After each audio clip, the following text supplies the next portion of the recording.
Hi everyone, and welcome to Jane Talks Real. It's Slayer Sunday, where I'll be talking about and reviewing all the episodes of Buffy the Vampire Slayer in order. Today I'm looking at Season 4, Episode 12, A New Man. We begin the episode with Buffy and Riley making out to cheesy music, only to be interrupted by Willow, who tells them there's a fire-breathing demon, and leads them to the rec room. Guess you won't be killing anything tonight after all. Don't be so sure. And into the credits we go. Jesus Xander's jumper. Giles finds himself out of his element at the party and is caught off guard when Buffy introduces him to Riley. And then she gushes about how great Professor Walsh is and how she's too cool to be hanging out with them. The next day, Xander kicks Spike out to find his own place to live, and Buffy is introduced officially as the Slayer to Maggie Walsh. We thought you were a myth. Well, you were mistaken. Oh, come on, that was funny! She says it's good they're on the same side, although their methods differ. We use the latest in scientific technology and state-of-the-art weaponry, and you, if I understand correctly, poke them with a sharp stick. And invites her to visit the initiative sometime. Walsh brags that Riley has racked up 17 kills or captures, and Buffy pretends to be impressed. While Giles and his feather duster discovers yet another apocalypse is on the way. Oh, crap. He rings Willow, who can't find Buffy, as she's off breaking Riley's brain with tales of all the monsters she's killed. Turns out I suddenly find myself needing to know the plural of apocalypse. So he instead goes to Maggie, and they get into a disagreement over what's best for Buffy. Especially when Walsh says she lacks a father figure. Excuse me, bitch? Giles takes Willow and Xander to check out the demon problem, which doesn't appear to have happened, and the pair let slip to a confused Giles about Riley and the initiative. Well, here I am. Spent weeks trying to get a single scrap of information about our mysterious demon collectors, and no one bothers to tell me that Buffy's dating one of them? He's further upset over Anya and Spike being in the know and Walsh being in charge. Professor Walsh? That fishwife? So he tells them to go home. He decides to leave too, missing Ethan, who monologues just a little too loudly. Someone... Oh, bug, I thought you'd gone. Giles goes to beat the crap out of him, but Ethan tells him of a big bad coming, so they head to a bar where Ethan says the demons are scared of 314 and the initiative is causing chaos. Buffy and Riley have a cute little sparring match until they both decide not to hold back, resulting in Riley getting kicked clean across the room, hurting more than just his pride. By this point, the bar boys have gotten pretty wasted, with Giles confessing that even though he's done this longer than the initiative, they might as well take over. What am I? I'm an unemployed librarian with a tendency to get knocked on the head. So Ethan cheers him up by pulling a trick on him. Meanwhile, Willow and Tara are hanging out, practicing magic, but they might just be a little too strong as their spell goes awry. The next morning, Giles gets up only to find himself a demon, and he's a strong boy, instantly concluding that this is Ethan's doing, and tries to get dressed. Oh, and I like that shirt. Blanket it is then, and he heads out. Willow tells Buffy about last night's spell, but doesn't mention Tara, and says a presence interfered with her magic, perhaps another magic user. So Buffy offers to run it by Maggie, but Willow says she should talk to Giles, seeing as she didn't fill him in on the whole Riley initiative thing. He's feeling neglected and out of the loopy.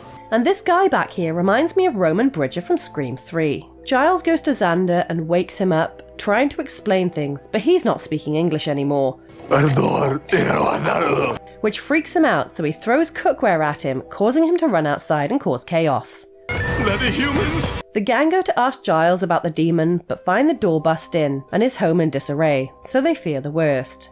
I think it ate him up. While Giles wanders through the graveyard, passing Spike, who is excited for a scrap, until he speaks and Spike understands him. I'm speaking English. No, you're speaking Fioral. I happen to speak Fioral. And by the way, why the hell are you suddenly a Fioral demon? Giles explains and wants Spike to help him find Ethan. He must undo this, and then he needs a good being killed. But Spike, being Spike, won't do it for free. Money?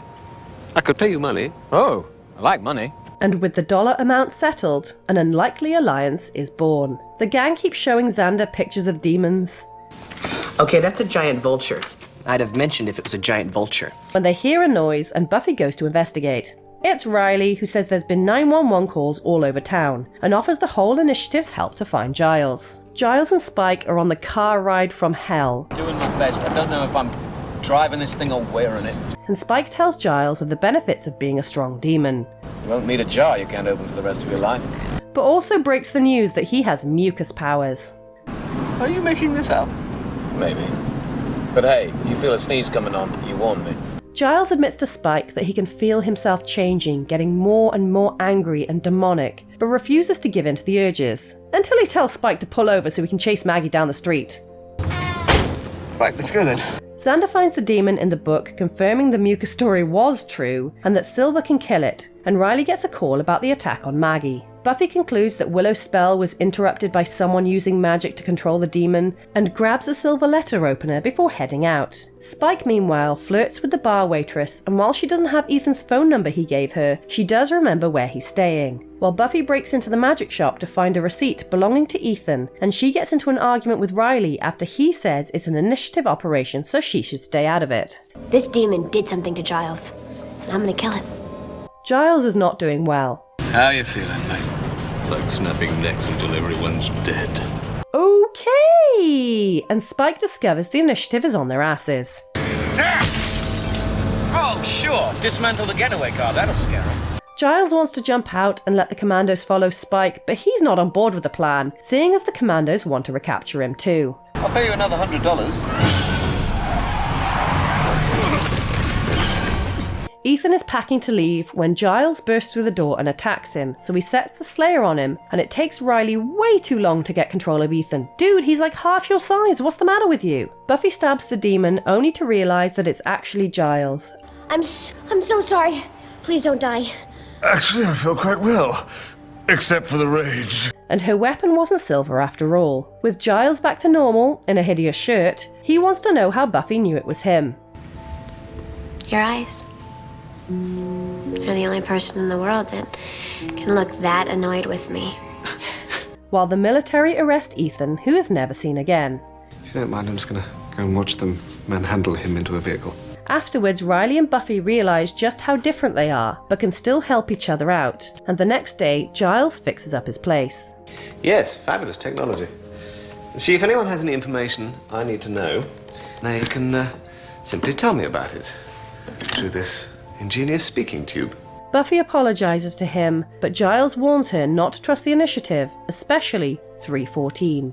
Okay, spoiler alert. This is not only my favourite episode of the season, but it's my favourite episode of all time. It's so good! The comedy is on point, hence why I had to include so many clips, and Giles and Spike's team up is gold, perhaps the latter repaying the former for taking him into his home. It's a Buffy birthday episode, which I forgot about because nothing disasterific happens to her, and instead we get a meaningful episode about Giles. Looking at what I've been saying all season, he's been sidelined and forgotten about. The essential punchline of this episode, Giles being turned into a demon, doesn't happen until halfway through, and instead we get to see things from Giles' perspective and explore him as a character, something that has been lacking from the season so far. It's really interesting how Giles is perceived, especially by Buffy. She doesn't think of Giles as a grown-up, she just thinks of him as Giles, and she doesn't consider that he, like Maggie, is too grown-up to attend the party. And also, she doesn't realise she's not told him about the initiative and Riley because she assumes Giles knows. Because Giles knows everything. Giles is Giles. That's what this episode really boils down to, the idea that Giles is seen as just Giles,